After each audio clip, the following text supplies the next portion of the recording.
So I'm just going to do a mini tutorial today to show you how to produce a really nice cast on edge, and this is suitable for beginners and intermediates also. I'm using the lovely super chunky merino wool available from our website clarissareddy.co.uk, and I'm going to start by creating what is called a slip knot. So I do a loop and then reach through the loop and bring, it doesn't matter which side of the end through. This creates a slip knot, which very simply you can just pull out if needed.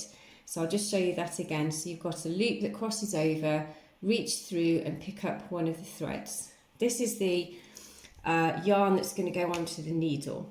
Okay. So the first bit is what I would say is the most sort of awkward, but it's just a question of balance. So I'm balancing my needle underneath my knot, and I'm going to wrap the yarn going under, okay, and bring it over that bottom needle, and then I'm going to bring it through and then take it to the side and just placing it onto the needle, okay, and then pulling it off. Now I don't pull this stitch too tight because I want to place my needle through the middle of that and the previous stitch, and we're going to repeat the action.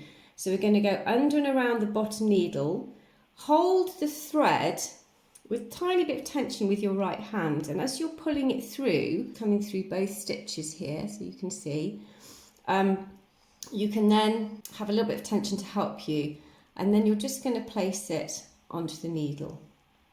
Okay, so we're going to try this again. So around, through, on and off.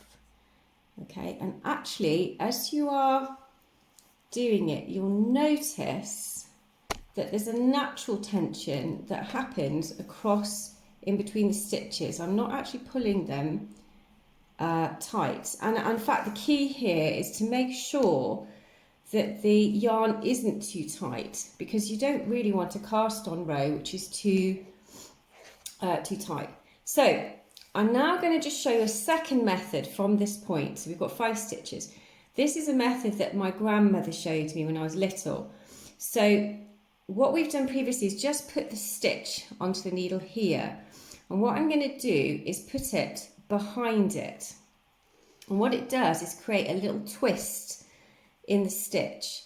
So the method is the same. You put the needle through, put the yarn around it and bring it through.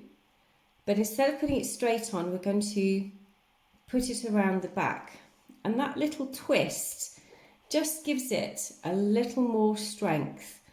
It's a bit more solid and durable. And this is the stitch that I use. Okay, so I'm just going to show you one more time. There we go.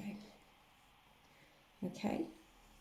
So there's a little bit of a difference in the stitch in that it's a little bit more solid in feel here.